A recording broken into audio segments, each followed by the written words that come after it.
Es decir, es una manera de decir, estoy asimilándola, estoy tratando de entender, ¿verdad? Y ese tratar de entender es, estoy buscando la manera de darme exactamente cuenta de lo que quiere decir esa información.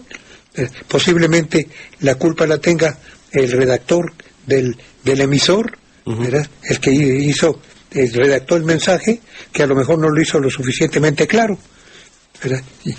O bien, quizás puede un individuo que está interpretando algo y que está tratando de ver qué consecuencias tiene, ¿verdad? Es decir, para asimilar bien la información. Y asimilar bien es precisamente la idea de digerir, ¿no? Claro. René Pallavicini, de la colonia Independencia, dice, ¿es correcto decir quiérote, necesítote? Pues son formas enclíticas de las proclíticas, te quiero, te necesito. Fíjate que eso porque además es un origen, es una muy buena fuente de esdrújulos. Claro, ahí, entonces, claro, cuando un verbo está en bisílabo y le agregas un pronombre personal de ese tipo, ya sea de acusativo o de dativo, luego se hace un esdrújulo, ¿verdad? Y hasta sobre esdrújulos, dígasele, ¿verdad? Entonces, ahí tienes un esdrújo.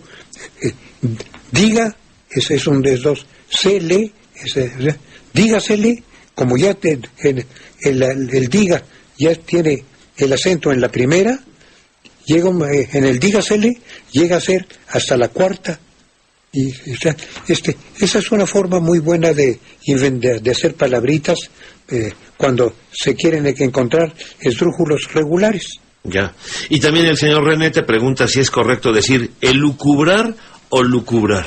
Bueno, de las dos maneras es correcto, pero es mejor lucubrar. Lucubrar. Sí, tiene la raíz de luz. Ah, ya. Es echar luz sobre un asunto. Ya. Eligio Gustavo González, de la colonia industrial. ¿Qué significan las palabras subversivo y bondojito? Subversivo. Subversivo. Bueno, ahí es del verbo subvertir. De subvertir. Que es ponerlo de abajo arriba y viceversa. Cambiar las cosas. Cambiar las cosas y por consiguiente desordenar.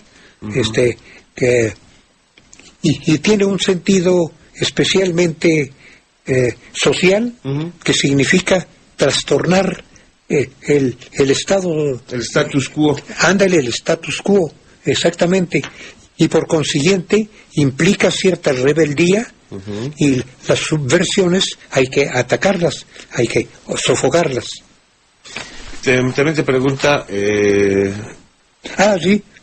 la palabra bondojito. Bondojito. Pues es un nombre propio que yo sepa de un barrio mexicano. Allá en la delegación Gustavo Amadero. Bueno, eso lo saben ustedes muy bien porque constantemente están recibiendo reportes de los motociclistas y todo eso, y saben muy bien dónde andan sus barrios, pero yo no. Si me preguntas dónde queda el tal Bondojo, no sé dónde sea. De allá en el Púas Olivares. Yo, por cierto, para mis amigos que nos escuchan allá en la Bondojito, y para aquellos que viven en la calle de Bondojito, que es otra, que está acá en Álvaro Obregón, cerca del hospital ABC, sí, hay una calle que se llama Bondojito, y hay la colonia que se llama Bondojito. A mí la palabra me suena a bunduk, ¿verdad? Que es la raíz de albóndiga. Bunduk. ¿Verdad? Sí, bunduk, sí, que es árabe, ¿verdad? Pues si alguien sabe cuál es el significado, nos encantaría que lo compartiera con nosotros. Que nos meandere y decir que es un bondojo. Claro. Porque bondojito da la idea de un diminutivo de bondojo. Sí. Carlos Hernández, de Paseo de las Lomas, ¿en qué circunstancias se aplica la palabra pragmatismo? ¿Qué es una persona pragmática? Bueno, es una disciplina científica, psicológica, o mejor dicho, de sociología. es la que nace a fines del siglo XIX. Por cierto, que el padre de la palabra semiótica, un tal Peirce, es el que también es el que propugna la idea de que todos los movimientos hay que verlos, interpretarlos según el valor de utilización que tengan.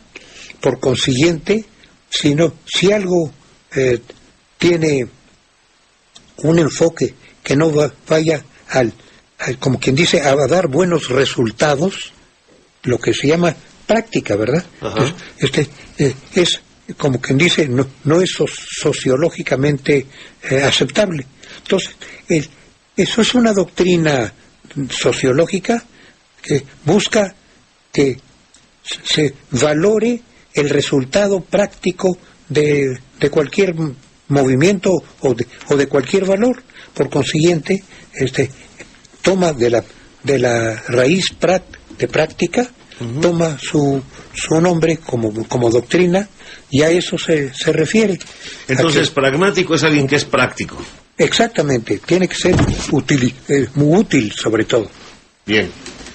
Ahora, don Ernesto Durán de Tepepan, ¿cuál es la diferencia entre orquesta sinfónica y orquesta filarmónica? Pues sencillamente a ver quién es el dueño.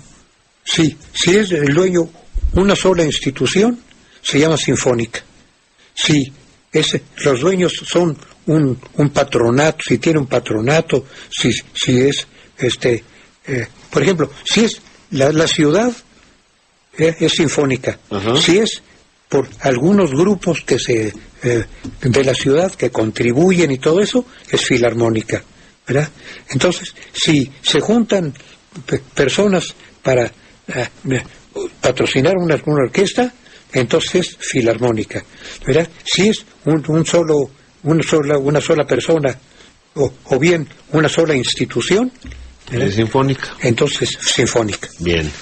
Alejandro Vilchis de San Miguel Chalma, ¿qué significan las siglas SIC al final de la página? Bueno, no solamente al final de una página, donde quiera frase, que aparezca la sílaba SIC, que significa así en latín, quiere decir que aquello que se acaba de decir está tomado textualmente, que la persona que lo está citando no se hace responsable en lo absoluto de que, ya sea de la ortografía o si está escrito, o bien del contenido, según lo que quiera decir, la paradoja que implique, o vaya, lo raro que aparece el asunto, dice, conste, así está en el texto, por consiguiente, como si le hubiéramos puesto comillitas, claro. ¿verdad? Y así lo dijo fulano, así lo dijo mengano. Sí, fíjate que hay locutores que siempre que citan a una persona, lo primero que dicen, esto que acabo de decir, lo repiten y dicen, dicen la palabra que tú acabas de decir, lo dijo fulano, esto es lo que dijo fulano de tal, para decir que ellos se quitan de responsabilidad. A mí no me atribuyan. Eso es. Entonces, es la palabra latina sic, que quiere decir así, que quiere decir así en el texto, o así en lo que acabo de leer, y que por consiguiente el que formuló ese mensaje es el que tiene la responsabilidad. Claro. Te llama también mi tocayo Enrique Halfon o Alfon de San José Insurgentes. Te pregunta, ¿cuál es la palabra correcta? ¿Develar o desvelar? Cuando se trata Mira, en realidad, por la etimología, ¿verdad? En el caso de recorrer un velo, lo mismo se puede decir develar que desvelar. Pero hay quienes, para que no se confunda con el homónimo, ¿verdad? Con la palabra que suena igual, mejor dicho, con el homófono, ¿verdad? Son desvelar, que es pasar en vela, desvelarse, vaya, guardar vela. Entonces se puede decir con más claridad develar, quitar el velo, y así nadie piensa en la posibilidad de un desvelo. María de los Ángeles Vergara, de barrio Juchi, en Juchitepec. ¿Qué significa la palabra ortodoxo y cómo se emplea de forma metafórica? Mira, la palabra ortodoxia y la palabra heterodoxia Esas dos te pregunto. significan, lo iba a preguntar después, Sí. significan, la ortodoxia es que sigue la opinión más aceptada, Ajá. ¿verdad? La opinión clásica, la opinión, como quien dice, tradicional. Y heterodoxia significa que tiene una nueva opinión al respecto, ¿verdad? Eso se usa, sobre todo yo creo que nace en las religiones, ¿verdad? Cuando una religión se separa, hace una secta, se vuelve heterodoxa con respecto a esa religión, ¿verdad? Ahora, metafóricamente, pues sencillamente, cuando deja de ser precisamente una religión, además hay otra raíz doxia que significa gloria. Pero hoy no tiene nada que ver con ortodoxia y con heterodoxia, sino más bien con microdoxia y macrodoxia. Bueno, primero vamos a aclarar lo de la hetero y la homo. Orto. Sí, la orto. La orto es la recta opinión. Por consiguiente, se supone que la original es la recta y que el que difiere es heterodoxo y que por consiguiente es, como decíamos hace un rato, es un subversivo. Uh-huh. Bueno, ahora, como la raíz dox se refiere también a gloria, ¿verdad? También religiosamente hay lo que se llama la microdoxia, que es cuando dices, por ejemplo, santo, santo, santo nada más, ¿verdad? Y que es cuando dices toda la frase, santo, santo, santo, santo Dios, santo fuerte, santo y santo inmortal, Señor de los ejércitos, toda hay una macrodoxia que es el famoso sanctus, Uh-huh. que es una forma. La microdoxia es simplemente la expresión santo, santo, santo, y la macrodoxia es la que dice todo el santo Dios, santo fuerte, santo inmortal, llenos están los cielos de tu gloria, en fin, todo esto es una cosa larguísima. Ya. José Zúñiga, de Alfredo del Mazo, dice que él tiene una tienda. La gente le pregunta para saber el precio de una cosa, ¿a cómo lo tiene o a cómo lo da? Él pregunta, ¿cuál es la forma correcta de pedir las cosas? Bueno, depende de lo que quiere.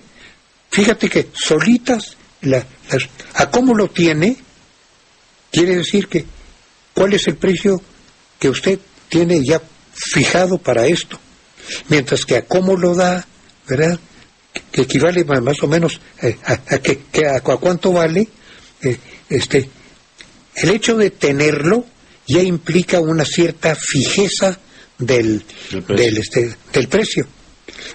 Lo puede tener hasta impreso, ¿verdad?, tal cosa a tal precio.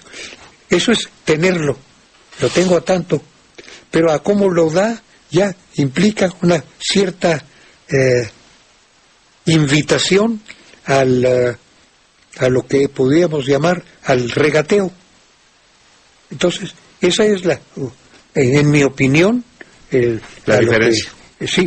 La diferencia semántica de la situación conversacional. Pero en rigor da lo mismo, ¿verdad? Yo creo que ambas son correctas, desde luego. Matilde Muñiz, de la colonia Cumbria, dice, ¿qué significa lesa humanidad, Arrigo? Bueno, el adjetivo lesa, que es el participio del verbo ledere en latín, ¿verdad?, significa dañado.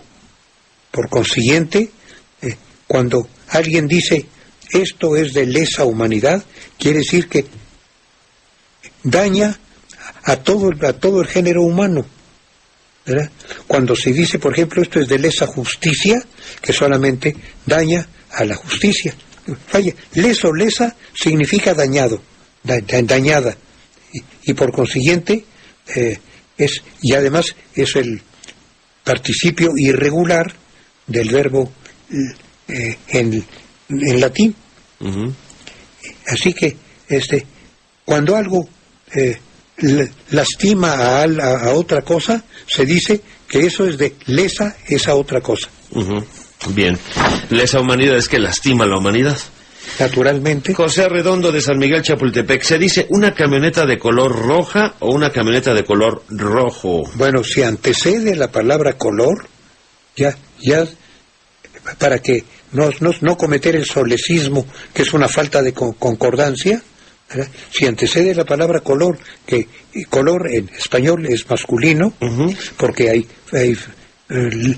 por ejemplo, tengo entendido que en francés es la couleur, ¿verdad? En fin, como quiera que sea, no, y además también al principio del español se podía usar color en masculino o en femenino, era de género ambiguo, uh-huh, mejor dicho, era común de dos.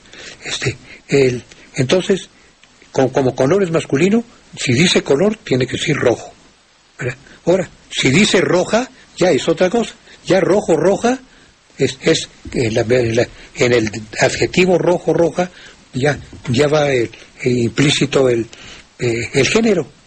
Por consiguiente es una camioneta roja. Pero si dice color, tiene que concordar con color, que es masculino.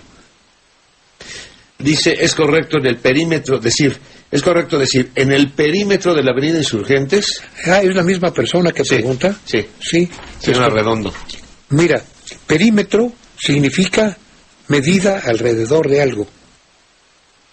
Por consiguiente,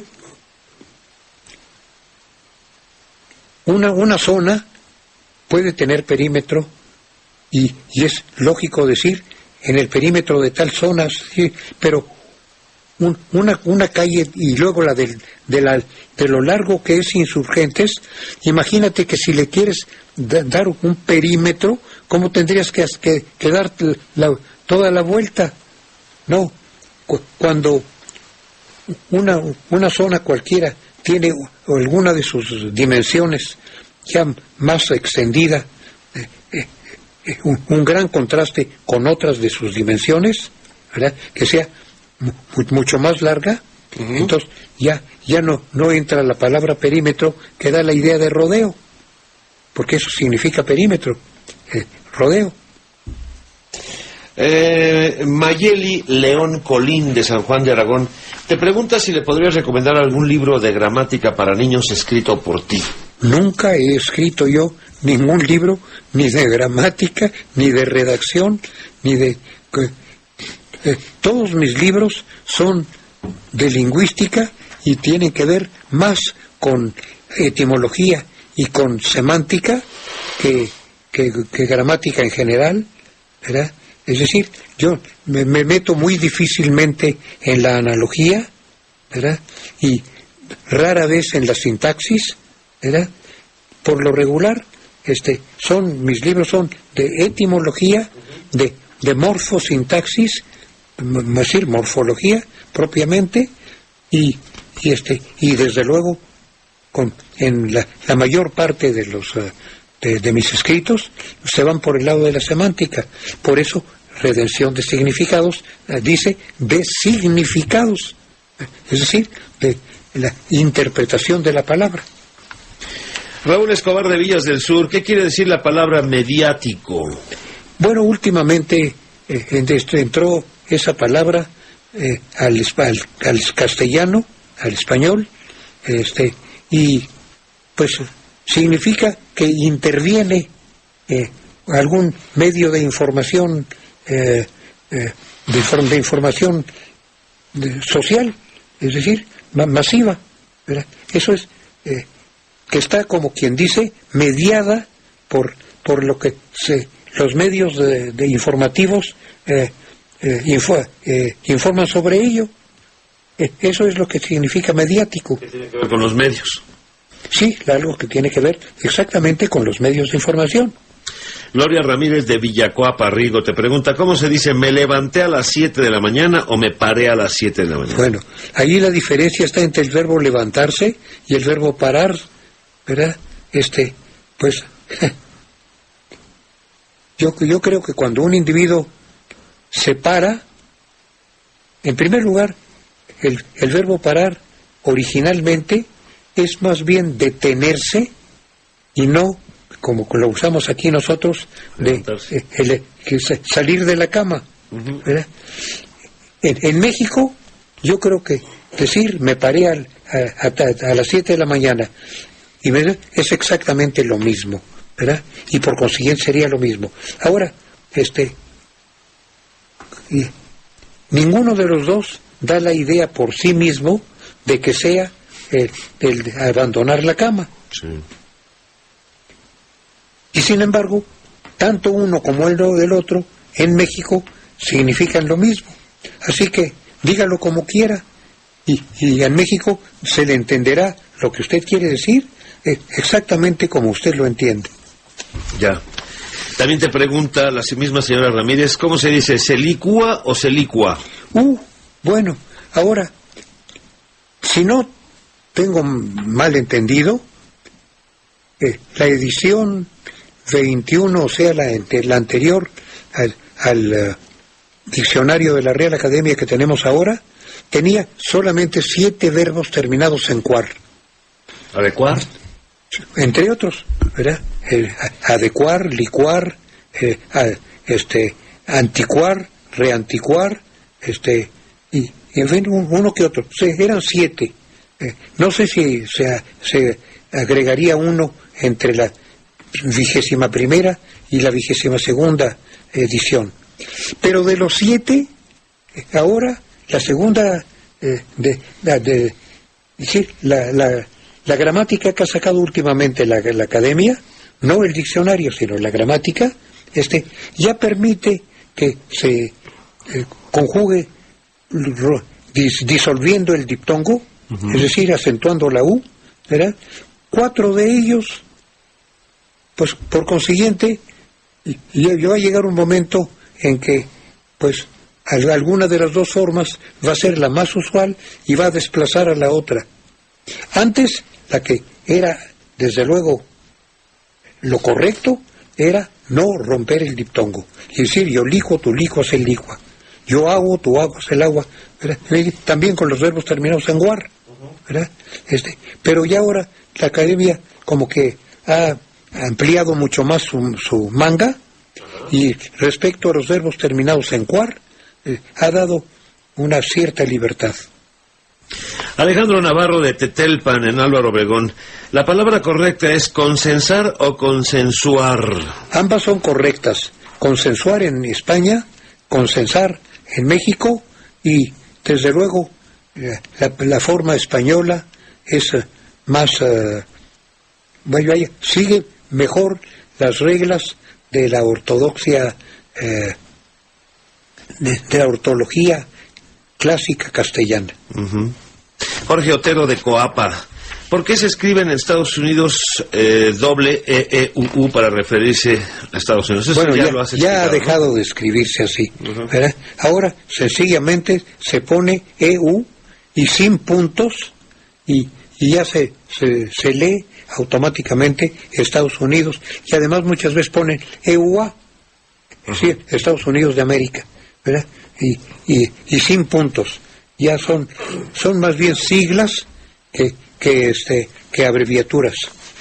Víctor Manuel Esquivel de las Águilas. Las frases a ver si podemos llegar y vamos a ver si llegamos, ¿las escribe con el verbo haber o con el adverbio a? No, desde luego. Con el verbo haber no, sería un disparate. Es decir, vamos a ver si llegamos. Vamos a ver si llegamos. ¿Sí? Está bien, a ver si podemos llegar. Sí, a ver. Es decir, como vamos a tratarlo, y según el resultado veremos si lo logramos. Ahí el verbo es ver, ¿verdad? Claro. Por consiguiente no es a ver si llegamos con la a preposición, ¿verdad? Y con el verbo ver. El verbo ver. Sí. Bueno, en este momento nos despedimos de la cadena nacional MBS y de Radio Bienestar 1320. Muchas gracias por haber estado con nosotros. Les deseamos un feliz fin de semana. Seguimos transmitiendo a través del 102.5 de frecuencia modulada y a través del 1560 de amplitud modulada. Y ahora que se nos acabó el tiempo, vamos por la última, Rigo, de Cristina Ándale, pues. Romero, de la campestre de Churubusco. Te pregunta, el verbo fui y fue, de ser y de ir, ¿en qué momento se acentúan? Bueno, el verbo es ser. Uh-huh. Tanto fui como fue, son inflexiones del verbo ser. Uh-huh. Pero también son inflexiones del verbo ir. Uh-huh. Bueno, pues ni cuando sean de ir, ni cuando sean de ser, ¿verdad? Porque dice la regla en gramatical que los monosílabos de verbo que no lleven acento diacrítico, que no sirvan para distinguir, si la regla fuese que cuando está utilizados por el verbo ser sea acentuado y cuando sea para el verbo ir no se acentúe o viceversa, entonces sí sería una regla diacrítica. Pero como la academia solamente hace la distinción según el contexto, entonces no hay necesidad de acentuar ni fue, ni fui del verbo ir, ni del verbo ser. Muy bien. Pues Arrigo, como siempre, muchísimas gracias. Ha sido un placer estar contigo en esta mañana y por supuesto que nos estamos viendo por acá. Y por cierto, ¿que qué? Nos estamos viendo por acá. Ah, no, que naturalmente. Y yo me congratulo de ello, como creo que se congratulará nuestro amable auditorio, al que tú y yo le deseamos una magnífica transición de semana. Claro que sí, gracias a Rigo Cohen, como todos los sábados en Monitor. Son las 10:02, 10:02. Tengo para usted información vial y además información comercial. No se vaya. Ahora la información es de la zona centro de México. Para quien desea utilizar el paseo de la Reforma, aún continúa cerrada al tránsito vehicular. Les recuerdo que se llevó a cabo una carrera atlética, la cual ya ha terminado. Sin embargo, los cortes a la circulación implementados por elementos de la Secretaría de Seguridad Pública continúan a partir del Ángel a la Independencia y hasta la Puerta de los Leones en ambos sentidos. Utilice carriles laterales, sin embargo, le debo anticipar que estos presentan circulación a vuelta de rueda en el caso de que usted ingrese al circuito interior o bien en el sentido opuesto hacia el eje 1 poniente, la avenida Rosales. En breve, más información. También, en el caso de usted transite en unos momentos a lo largo de la avenida de los Constituyentes.